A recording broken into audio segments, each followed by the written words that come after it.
Hello everyone, अनुत्रिशा channel में आप लोग का स्वागत है। आप लोग कैसे हो? आई होप आप लोग अच्छे होंगे। और हैप्पी लोहड़ी। आज है 13 जनवरी और आज है लोहड़ी। हैप्पी लोहड़ी। और आप लोग कैसे हैं बताइएगा। और आज मेरी शुरुआत हो रही है शाम से। तो शाम को अभी मैं बनाने जा रही हूँ आलू पराठे।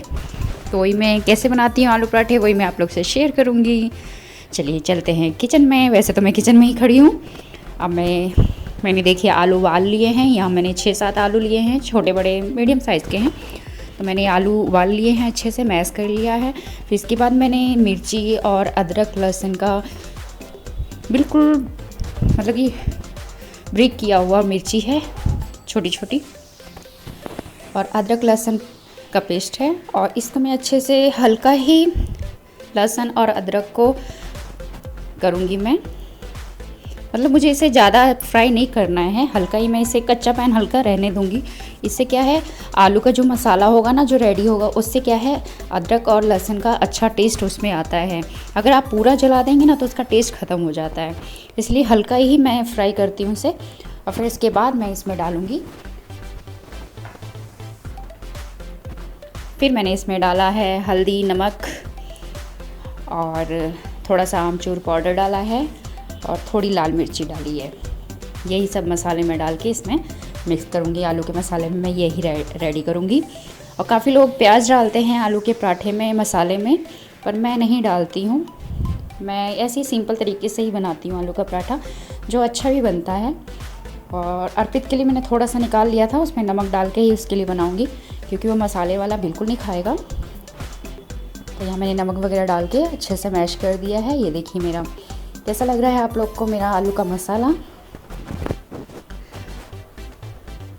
अर्पित के लिए नमक आलू में सिर्फ डाल के ही मैं इसके लिए पराठे बनाती हूँ, क्योंकि ये मसाले वाले मिर्ची वाले वो बिल्कुल नहीं खाता मिर्ची, इसलिए। यहाँ ऊपर से मैंने धनिया डाल दिया है। धनिया डाल के मैं अच्छे से मैश कर दूँगी। फिर देखिए मेरा मसाला ऑलरेडी इतना अच्छा टेस्टी और बहुत अच्छा मसाला रेडी हुआ था। थोड़ा सा मैंने आमचूर पाउडर डाला था, उससे ज़्यादा अच्छा टेस्ट आया था। यहाँ मेरा मसाला रेडी हो चुका है। और आटा मैंने गूंद लिया है पहले ही सॉफ्ट होने के लिए, इसलिए मैंने गूंद लिया था। यहाँ मैं अपनी पराठे जल्दी जल्दी सेक लूँगी, क्योंकि शाम रात हो रही थी, 9:30 हो रहे थे और लेट भी हो गया था खाना बनाने में। तो जल्दी जल्दी मैं लगी थी आलू पराठा बनाने में। इसमें आटे में मैंने मिक्स किया है हल्दी।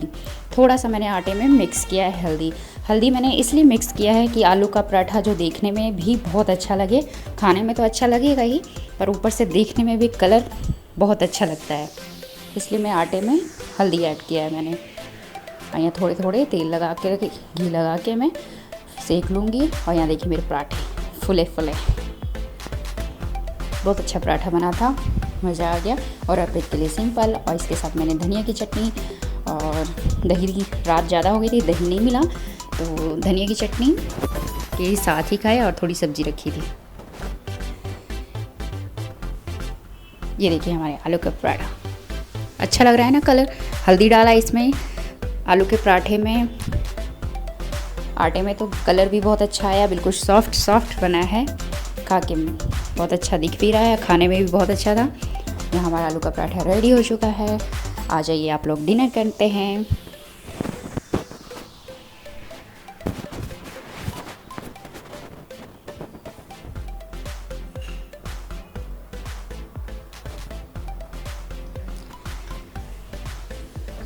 ये सुबह का वीडियो है।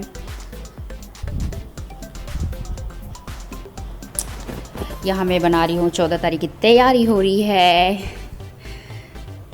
कोई भी त्यौहार होता है उसमें इतने सारे चीज़ बनाने होते हैं, प्रसाद है या कुछ भी है, तो उसमें मतलब एक दिन पहले ही तैयारी करने लगना। उससे पहले भी लोग करते हैं। मैंने पहले भी तिल के लड्डू बनाए थे, जो आप लोग से शेयर भी किया था। सो मैं आज भी बना रही हूँ 13 तारीख को। आज लोहड़ी भी है, तो उसमें तो इसी मैंने सोचा मैं कल के लिए भी और बना लेती हूँ। तो मेरे तिल रखे हुए थे, तो मैंने सोचा चलो तिल के थोड़े और लड्डू मैं बना लेती हूँ। सो मैं यही तिल के लड्डू बिल्कुल उसी तरीके से बना रही हूँ जैसे मैंने आपको पहले दिखाया था। थोड़ा सा हटके है हल्का, बाकी वैसे ही है। तो मेरे तिल उस दिन बच गए थे, मैंने आप लोग को दिखाया था कि मैंने हाफ़ बनाया था और हाफ़ मैंने रख दिया था। सो मैं आज बना भी रही हूँ। और इसमें मैंने गुड़ मेरे पहले के थोड़े बहुत रखे थे और थोड़े बहुत मैंने मंगाए हैं, जो गुड़ के चाशनी के मैं और भी कुछ बनाने वाली हूँ। जो आप मेरे ब्लॉग पूरा देखिए तो आपको पता चलेगा कि और मैं क्या बनाने वाली हूँ मीठा।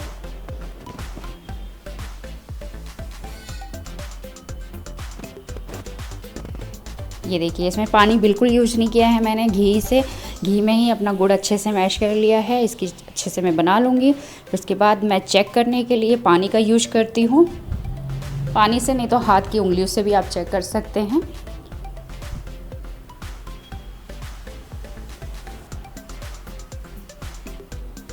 ये देखिए, मैं कटोरी में पानी ले रखी हूँ, उसमें चेक किया मैंने।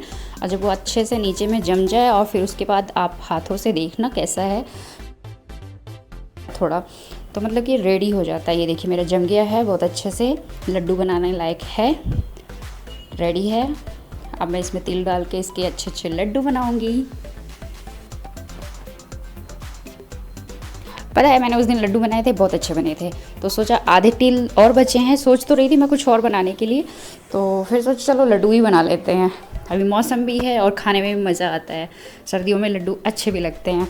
मैं चलो तिल के लड्डू भी बनाते हैं, फिर कभी कुछ और बनाएंगे तिल के, फिर मैं आप लोग से शेयर भी करूँगी। ये देखिए इतने गर्म थे, मैं इसे जल्दी जल्दी बांध देती हूँ क्योंकि पता है ठंडा हो जाता है, बनता नहीं है जल्दी। और यहाँ अर्पित मुझे तंग कर रहा था, तो मैंने कहा जल्दी बेटा तंग नहीं करो, क्योंकि थोड़े भी ठंडे हो जाते हैं ना तो अच्छे से बनते नहीं हैं। हल्के गर्म में ही अच्छे से आप लोग बांध दो ना तो फटाफट रेडी हो जाता है। तो इसलिए मैंने थोड़ा हल्का हल्का पानी हाथ में लगाया है, दोनों हाथों में, ताकि हाथ ना जले और अच्छे से लड्डू हमारे रेडी हो जाएं। और यहाँ मैंने सेम बिल्कुल वैसी चाशनी बनाई है गुड़ की फिर से, और इसमें मैं बनाऊँगी फरी मतलब मुरही भी बोलते हैं कई जगह। मैं इसको इसमें डालूँगी, मुरही को, फरी को, और फिर मैं इसके भी लड्डू ही बनाऊँगी, जिसे लाई भी कहा जाता है काफ़ी जगह, बिहार में ज़्यादातर कहा जाता है। ये देखिए, इसमें मैं डाल के इसको अच्छे से मिक्स कर लूँगी। जैसे मैंने तिल के लड्डू बनाए हैं सेम बिल्कुल वैसा ही है, इसको भी वैसे ही मैंने बना लेना है।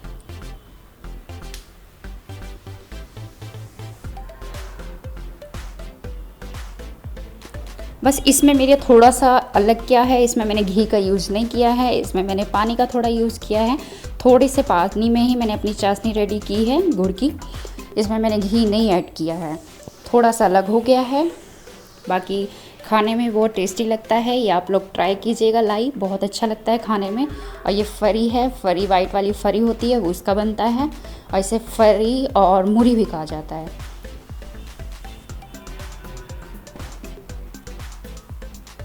ये तिल के लड्डू से ना पता है ये जल्दी तैयार हो जाता है, ये फटाफट बन जाते हैं और खाने में भी टेस्टी लगते हैं और मीठे मीठे भी लगते ही हैं और अच्छे भी लगते हैं।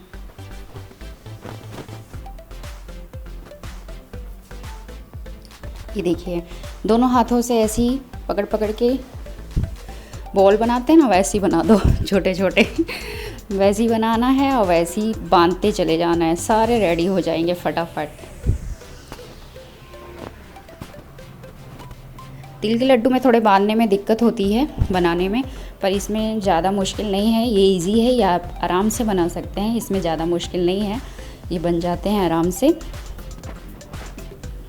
ये देखिए हमारे सारे तैयार हो गए। यहाँ मैंने तिल के लड्डू नीचे रखे हैं और यहाँ ऊपर से लाई रखी है, देखिए अच्छी लग रही है। हम लोग की बन गई 14 तारीख की स्पेशल मीठा। और यहाँ एक्स्ट्रा और बच गए थे तो मैंने और बना दिए थे। ये देखिए छोटे छोटे से बॉल बन गए हैं और बहुत अच्छे भी लग रहे हैं। और इसके बाद मैं आ गई यहाँ पे, आप लोग गेस कीजिए मैं क्या बनाने वाली हूँ अब मैं कुछ मीठा नहीं बना रही भाई, मैं बना रही हूँ कुछ नमकीन। क्या है, मीठा तो बना लिया, जो भी है मीठा बहुत बना लिया, अब मैंने बनाने जा रही हूँ नमकीन, जिसे मैं ये सारा कुछ मिक्स करके बनाऊँगी, जो मार्केट से भी बहुत अच्छा बनेगा अगर आप घर पे बनाओगे ये सब मिक्स करके अपने हाथों से, बहुत अच्छा टेस्ट और बहुत अच्छा बनेगा। मार्केट में लेने जाओगे ना इतना जितना मैं बनाऊंगी बहुत महंगा पड़ेगा, और घर पे बनाओगे थोड़ा तो अच्छा भी, इजी भी रहता है और ख़ुद का बना हुआ और सफाई से अच्छा भी लगता है। यहाँ देखिए मैंने तेल में मूंगफली फ्राई कर लिया है। जैसा आपको मूंगफली का चाहिए वैसे फ्राई कर लीजिए। फ्राई कर लिया है। इसके बाद में ये चूरा है। चूरा मतलब कई जगह इसे पोहा भी बोला जाता है। जो पोहा में आप यूज करते हैं वही चूरा है ये।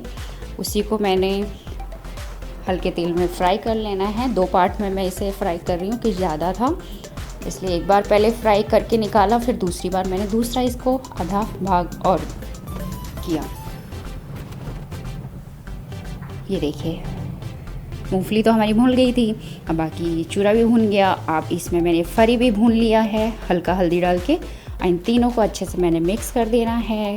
ये देखिए है ना कमाल का। ऐसे आप बनाइए घर पे, मज़ा आ जाएगा और ज़्यादा हो भी जाएगी चाय के साथ तो बहुत मज़ा आएगा। और ये है चने, भुजे हुए चने, भुने हुए हैं, वो चने का यूज किया है मैंने। काले वाले हैं भुने हुए। और थोड़ी नमकीन मैंने मंगाई थी, वो भी मैंने इसमें ऐड की है बस। और नमक इसमें डाल दीजिए। नींबू डालना चाहते हैं तो नींबू डालिए, नहीं तो आमचूर का पाउडर डालिए। फिर हमारा नमकीन बिल्कुल देखिए रेडी है। खाइए चाय के साथ, मज़े लीजिए। हो गया ना ज़्यादा, यही आप मार्केट में लेने जाओगे तो बहुत लंबा पड़ेगा। चलिए अपना वीडियो एंड करती हूँ। अच्छा लगा तो लाइक, न्यू है तो subscribe. Okay bye, take care.